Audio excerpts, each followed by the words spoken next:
როგორ უნდა მოვიქცეთ თუ ცხოველმა დაგვბინა ან დაგვდორბლა. ცოფის გავრცელების თავიდან ასაცილებლად მოსახლეობას რეკომენდაციებით მიმართავს გორის მუნიციპალიტეტის საზოგადოებრივი ჯანდაცვის ცენტრის ხელმძღვანელი. მარიამ გიუნაშვილის განცხადებით, ცხოველისგან დაკბენის შემთხვევაში აუცილებელია მკურნალობა, რადგან ცოფი ყოველთვის ადამიანის გარდაცვალებით სრულდება. როგორც გიუნაშვილი აცხადებს, გორის მუნიციპალიტეტში ჯერჯერობით ცოფის შემთხვევა არ გამოვლენილა.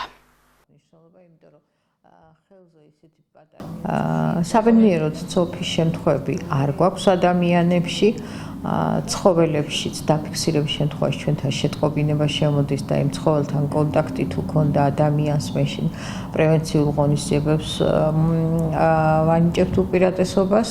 აუცილებელია რომ ასეთ შემთხვევაში აიცხრას ადამიანი კონტაქტირებული პირი.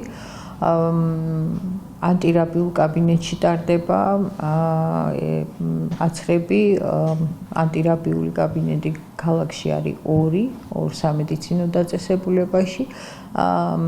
ცოფის ხასიათდება ხანგრძლივი ინკუბაციური პერიოდი. დაკბენა დადორბლის შემთხვევაში 1 წლის განმავლობაში შეიძლება დაავადდეს ადამიანი და მისი მკურნალობა შეუძლებელია გარდაცვალებით მთავრდება. ამიტომ პრევენციულ ღონისძიებას ენიჭება ძალიან დიდი მნიშვნელობა.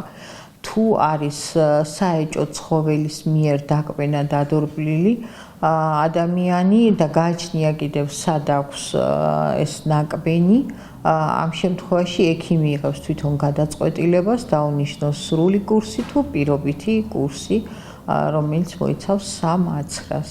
აქვს თავიანთი სქემა, რა პერიოდულობით უნდა აიცრას და პრევენციას ენიჭება ამ შემთხვევაში დიდი მნიშვნელობა, იმიტომ რომ მკურნალობა ცოფის არ არსებობს.